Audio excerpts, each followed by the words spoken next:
Tonight, we begin before the sun has risen, long before light touches the horizon.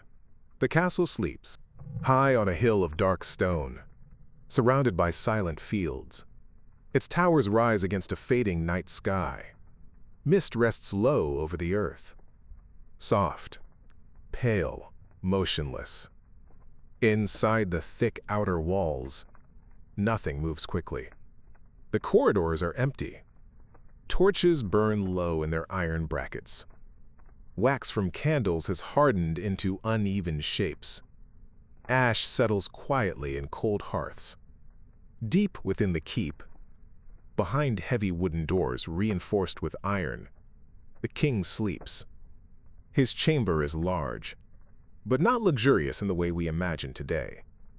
Stone walls, a single narrow window, thick curtains to keep out the draft. The bed is built from oak, strong, solid, heavy. Ropes are stretched tightly beneath a straw mattress. Over it, layers of linen and wool. The blankets are thick, woven by careful hands. A faint red glow remains in the fireplace. Almost gone now. The king breathes slowly. Even in sleep, his body rests with awareness. Kings do not truly sleep without caution. Outside, a faint wind moves along the outer walls. It makes a low, steady sound, almost like distant breathing. Far below the hill, a rooster calls. Then silence again. The sky shifts from deep black to a softer shade of blue. This is how morning begins in the Middle Ages. Not with alarms, not with noise, but with gradual light. Inside the chamber, the king stirs. His eyes open slowly. There is no rush. He does not leap from the bed. Instead, he listens. He listens to the castle, to the stone holding the night's coolness, to distant movement in the courtyard, to a guard clearing his throat somewhere below. This is how a medieval king begins his day, with stillness. After a long moment, he sits upright. The blankets shift with a soft rustle. The air in the room is cold. He places his feet on the stone floor. It is colder than the air. A quiet knock sounds at the door. Measured, respectful. A servant enters. Head lowered. Movements slow. He carries a wooden basin filled with fresh water drawn from the well before sunrise. The water is cold, clear, untouched by heat. The basin is placed beside the bed. The servant steps back. The king dips his hands into the water. The cold shocks his skin gently. He washes his face. The water runs down his beard. He breathes in sharply. Now he is fully awake. No mirror of perfect clarity waits for him. Only a small disk of polished metal hangs near the wall. He lifts it. His reflection appears blurred, soft around the edges. He studies his face for a moment, not with vanity, but with awareness. The beard has grown slightly uneven. There are faint lines near his eyes. He sets the metal disc aside. The servant lays out garments on a wooden chest. First, a linen shirt, light, breathable. Then, woolen hose. Then a heavier tunic bearing the colors of his house. The fabric is thick, hand-woven, slightly rough beneath the fingers. The king dresses slowly, layer after layer. Each piece carries weight. A leather belt is fastened. A small dagger secured at his side. Not for display, not for threat, but because a king is never fully without protection. Outside the window, light grows stronger. Birdsong begins. Soft at first, then more frequent. The world is waking, and soon so will the castle. The light outside the narrow window grows softer, but brighter. Morning has not fully arrived, yet the darkness is retreating. In the corridors below the king's chamber, movement begins. A servant walks carefully across the stone floor, carrying firewood in both arms.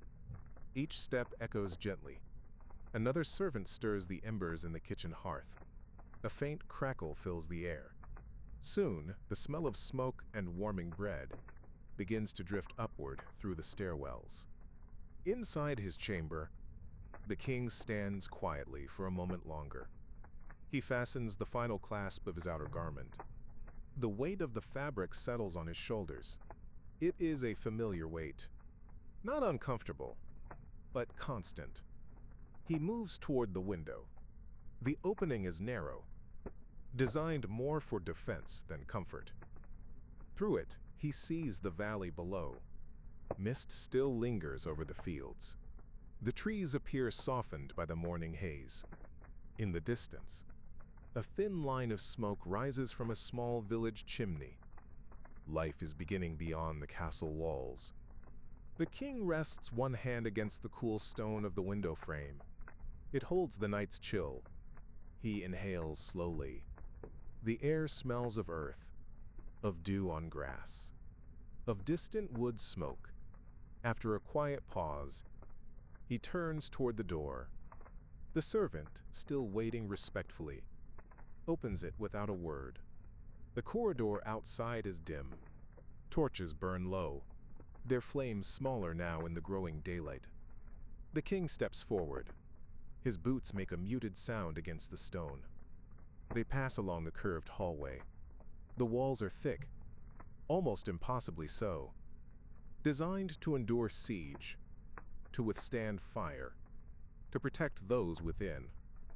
Small arrow slits allow narrow beams of light to enter. Dust floats in those beams, slowly turning in the air. They reach the top of a spiral staircase. The servant steps aside. The king begins his descent.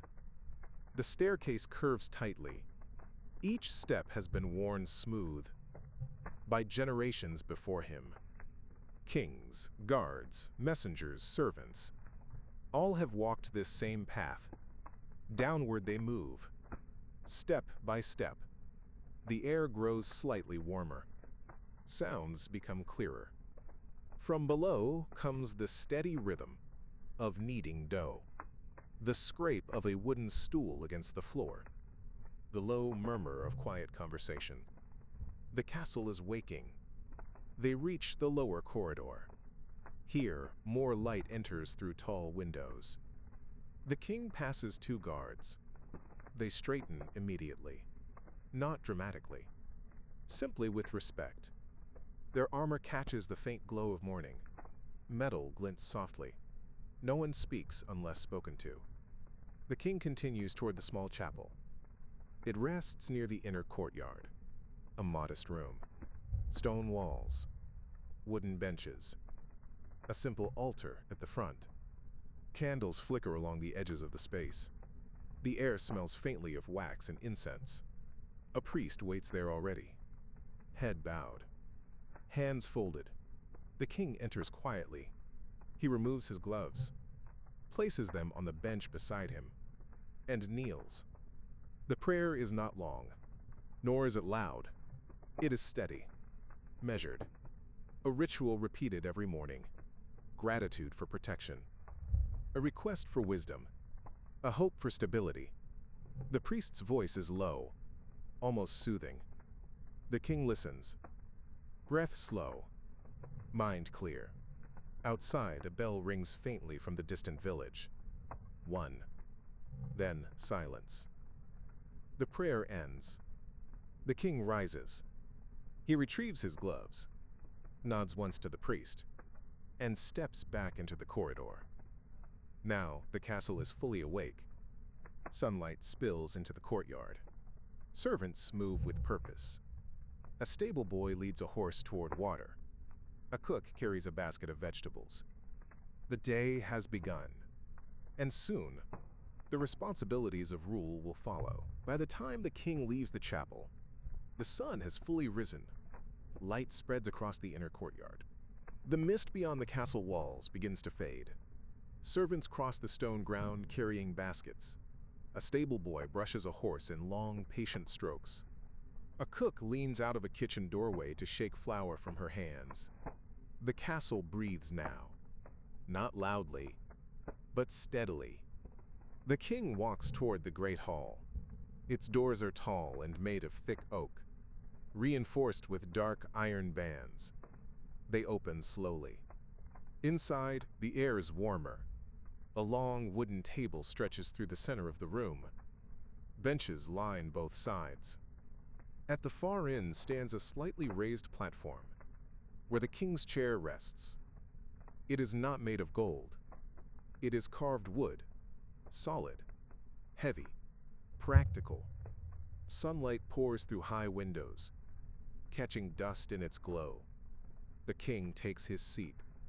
Not dramatically, simply. Breakfast is brought forward. Dark bread with a thick crust. Fresh cheese wrapped in linen. A small clay dish of honey. A cup of watered ale is placed beside him. He eats slowly. No one rushes him. The hall is quiet except for the soft sounds of morning. The tear of bread. The scrape of wood against wood. The faint crackle from the hearth at the side of the room. After a few moments, his steward approaches. An older man, careful in speech.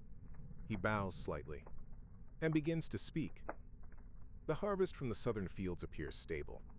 The river has lowered slightly after last week's rain. A merchant caravan is expected within 2 days. The king listens. He asks few questions. But when he does, they are measured. Precise. He does not raise his voice. He does not show excitement. Ruling, in these quiet hours, is made of patience. A messenger is then allowed to step forward. He has traveled through the night. Dust clings to his boots. He delivers a sealed letter. The wax is dark red. The king examines it before breaking the seal. The parchment inside crackles softly as it unfolds. He reads silently, eyes steady, breathing calm. It is not news of war, only confirmation of a neighboring lord's visit next month. The king nods. The letter is folded again, placed carefully beside him. More time passes, and soon villagers are permitted to enter. They step into the hall hesitantly, caps removed, hands folded. The first is a farmer. His voice is rough from years in open air. He speaks of a broken boundary fence, of sheep that wandered too far, a dispute with a neighbor. The king listens fully. He does not interrupt. When the farmer finishes, the king turns to his steward. A short exchange follows. Calm, direct. A simple decision is made. The fence will be rebuilt. The cost shared evenly. The farmer bows deeply, relief visible in his shoulders. He leaves. Another steps forward. A merchant, concerned about tolls along a trade road. He speaks carefully. The king considers. Trade keeps the castle supplied. Roads must remain safe. Another decision. Another seal pressed into warm wax. The wax shines briefly before cooling. Time moves slowly here. No sudden urgency. No flashing lights. Only steady governance. Outside, the courtyard grows brighter. Inside the hall, shadows shorten. The king remains seated for some time longer, listening, observing. The rhythm of rule is not loud. It is not dramatic. It is steady. And so the morning unfolds in the quiet strength of stone walls and measured decisions. As the final petitioner leaves the great hall, a deeper silence settles. The business of the morning has ended. Sunlight now fills the tall windows completely. The warmth of midday begins to touch the stone floors. The king rises slowly from his chair. The wood beneath him makes a soft sound. He steps down from the raised platform and walks toward the open doors of the hall. Outside, the courtyard is alive, but not chaotic. Movement is purposeful, measured. A blacksmith stands near his forge. With steady rhythm, he lifts his hammer. Clang. A pause. Clang. The sound echoes gently against the walls. Sparks rise briefly, before disappearing into the air. Nearby, two young pages carry buckets of water. They walk carefully to avoid spilling. A dog sleeps near the well, unbothered by the noise. The king walks slowly across the courtyard. No guards surround him closely. Only one captain follows at a respectful distance. The king prefers to observe quietly. He stops near the stable. A horse lifts its head. Breath visible in the cooling air of early afternoon. The king places his hand gently along the animal's neck. The horse exhales softly. Moments like this are simple, almost ordinary, yet they steady the mind. From the courtyard, the king turns toward the narrow staircase, leading up to the outer walls. The steps are steep. Worn by years of boots and armor, he ascends without haste. At the top, the world opens wide. The battlements stretch left and right. Stone beneath his hands feels warm now. The fields beyond the castle roll outward in soft waves of green and gold. Farmers move slowly below. From this height they appear small, almost like drifting shadows across the land. A cart moves along the dirt road. The wheels leave faint lines in dry earth. Birds circle high above the valley. The king stands still. He does not speak. He does not gesture. He simply looks. Ruling from this height feels different. Here, the concerns of the hall feel distant. Here, there is space to think. The wind brushes against his cloak. It moves gently, never harsh. He considers the coming months. Winter always arrives. It is never forgotten. Wood must be stored. Grain counted carefully. Livestock protected. In these thoughts there is no fear, only preparation. After a long moment, the king begins walking along the wall. Step. Pause. Step.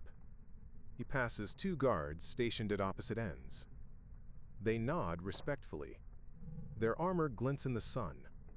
One adjusts his helmet slightly.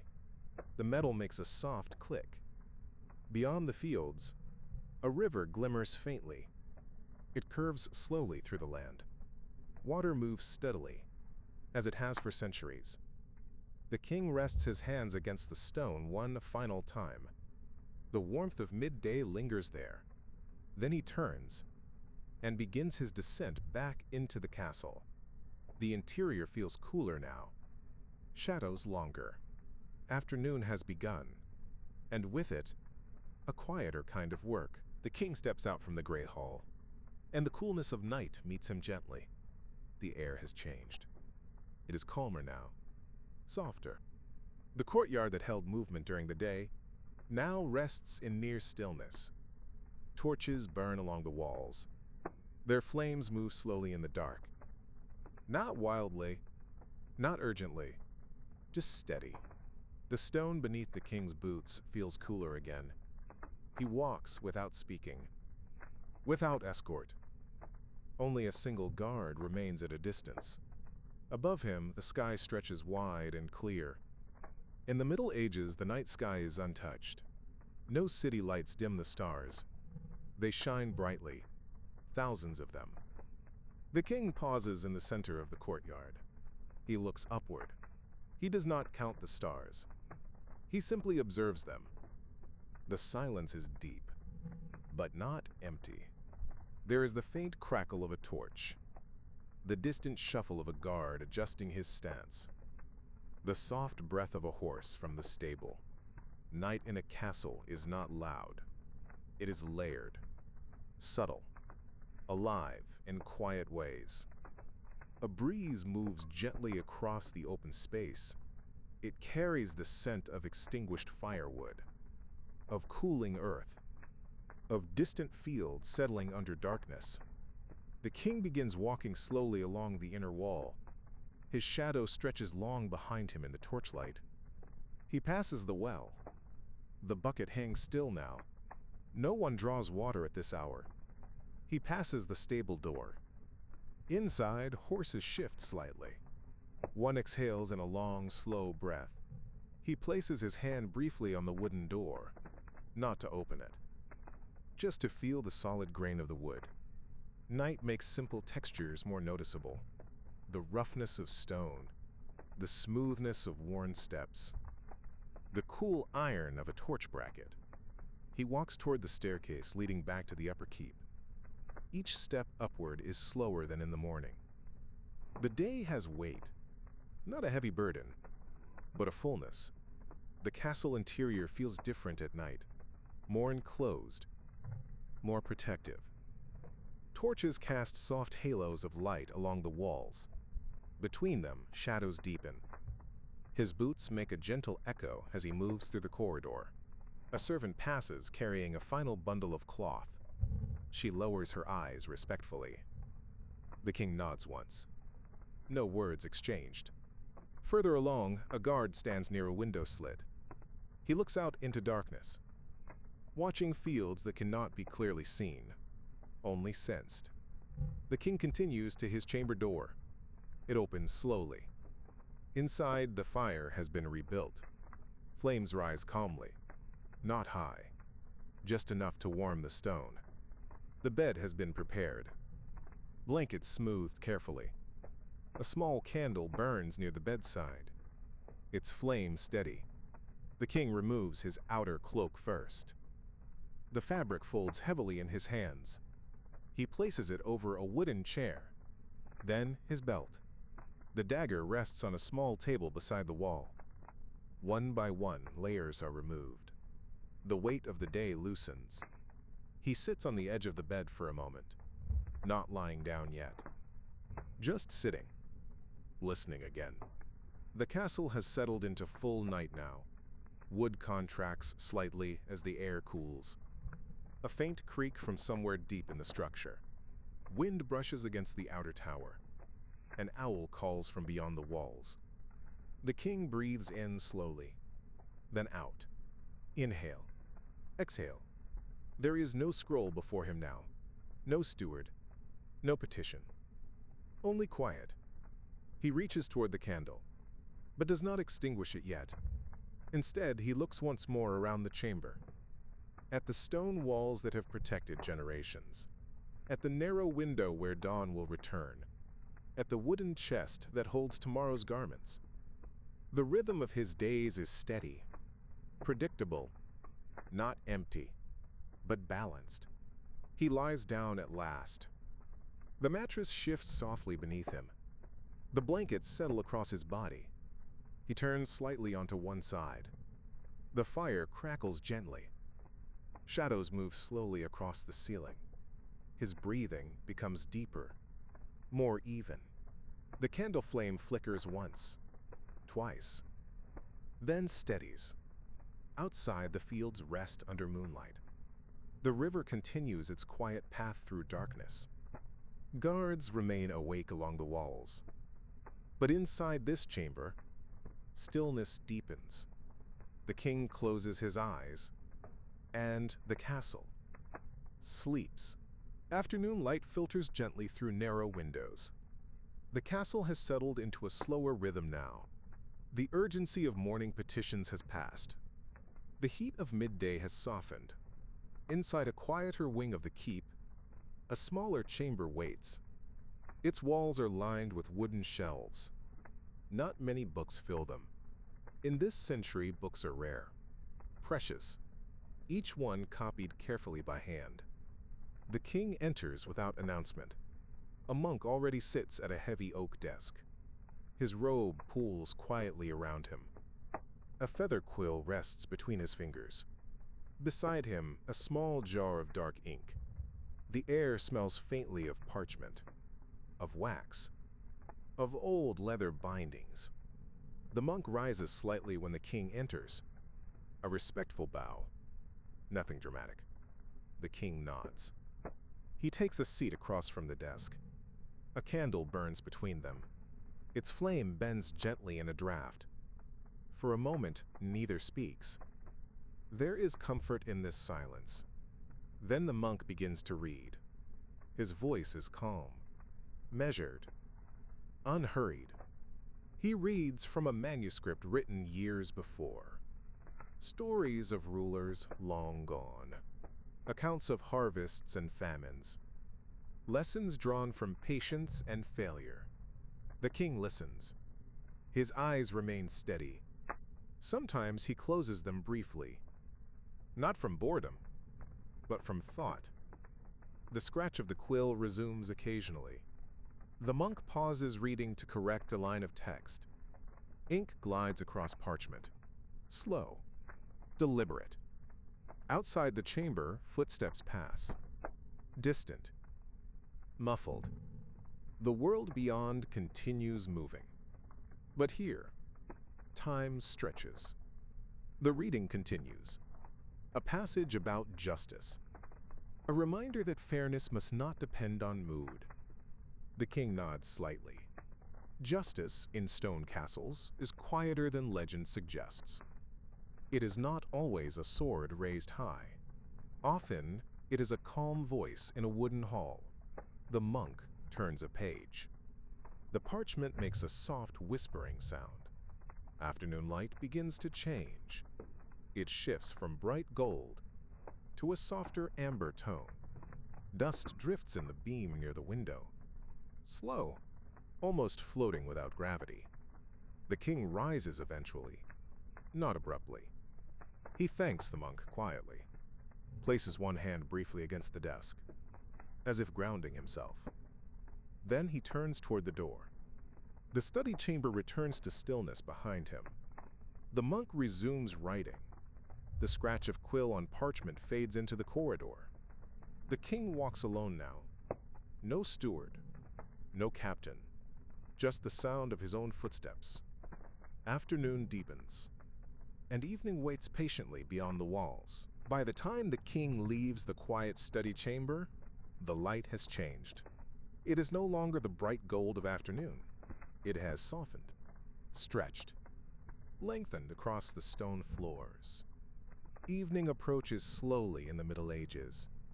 There is no sudden shift, no electric glow, only the gradual lowering of the sun. In the courtyard below, shadows grow longer. Servants carry bundles of firewood toward the kitchens. Smoke rises gently from chimneys. The scent of herbs and simmering broth drifts through the open air. The king walks once more through the corridor toward the great hall. The torches along the walls have been relit. Their flames flicker steadily, casting warm light against ancient stone. When he enters the hall this time, the mood is softer than in the morning. The long table has been prepared for supper. Wooden bowls, simple cups, a loaf of fresh bread placed at intervals. The king takes his seat. Others gather nearby, trusted advisors, a captain, perhaps a visiting minor lord. Conversation remains calm. No loud laughter. No raised voices. A large pot of stew is carried forward. Steam rises into the candle-lit air. The smell of barley and root vegetables fills the hall. Roasted meat is placed carefully before the king. He does not begin immediately. Instead, he waits until all are served. This patience is quiet, but noticed. Finally, he lifts a piece of bread, breaks it slowly. The crust cracks gently beneath his fingers. He dips it into the stew, eats without hurry. Around him, low conversation continues. Discussion of small matters. A broken cartwheel in the village. The need to repair a section of outer wall.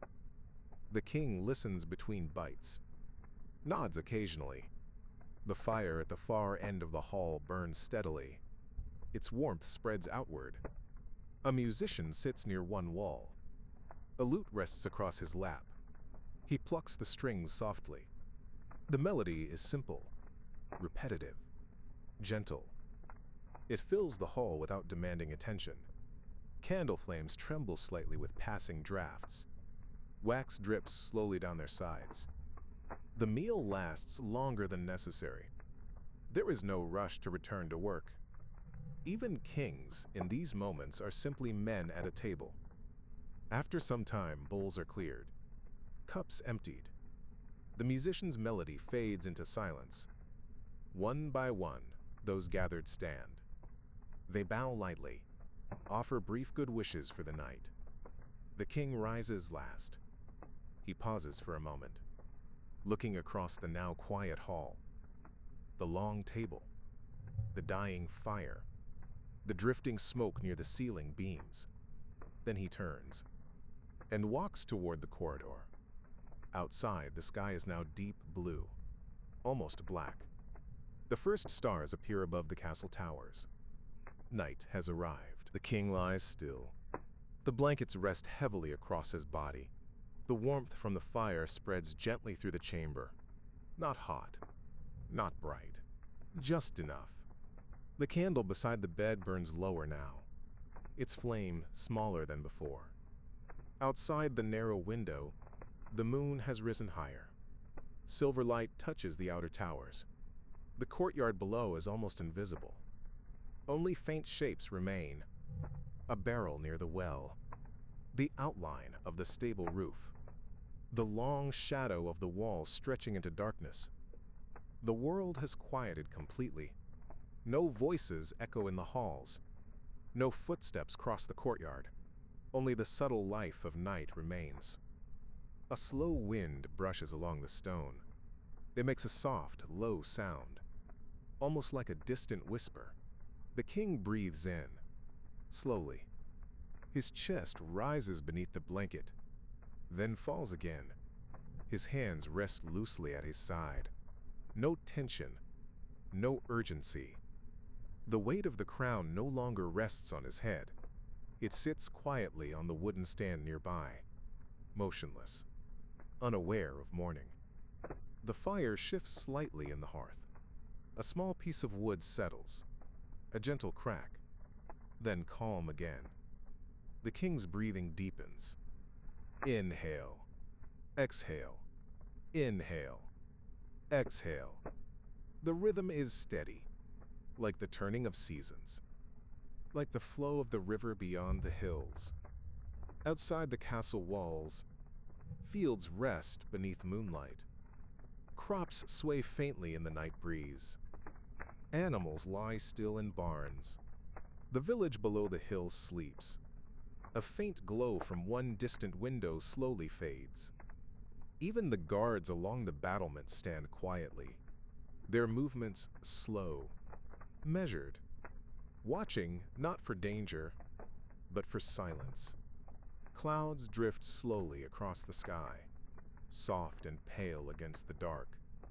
The stars remain, uncounted, endless. Inside the chamber, the candle flame flickers once more. Its light trembles along the stone wall. Shadows stretch, then shrink, then settle. The king turns slightly in his sleep, not waking, just shifting deeper into rest. The mattress rustles softly beneath him. The blanket folds gently at his shoulder. His breathing becomes quieter now, more distant, more even.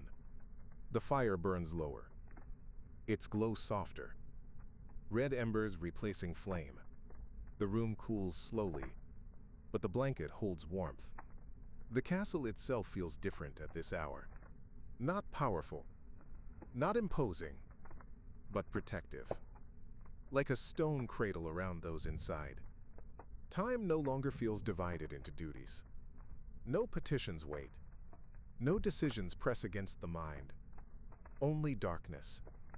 Only calm. The moon continues its silent path. Light shifts slightly across the chamber floor, barely noticeable. A slow movement of silver across stone. The owl outside calls once more. Then nothing. The night deepens. The king's thoughts fade completely. Dreams begin. Not of battle, not of politics, but of simple landscapes. Fields under sun, water flowing gently, the sound of wind in tall grass. The castle stands unmoving on its hill, ancient stone holding quiet, holding warmth, holding rest, and within its walls, beneath thick blankets, with breath slow and steady, the king sleeps. Inhale, exhale, inhale, exhale. The candle finally dims, its flame smaller, smaller, then gone. Only faint smoke rises briefly into darkness. The last glow from the hearth softens into ash. The chamber becomes fully dark. Still, silent. The night holds everything gently. The fields, the river, the towers, the sleeping king, and slowly, very slowly, the world continues turning, without sound, without rush, without demand, until morning comes again. But not yet. Not now. For now, there is only quiet, only rest, only sleep,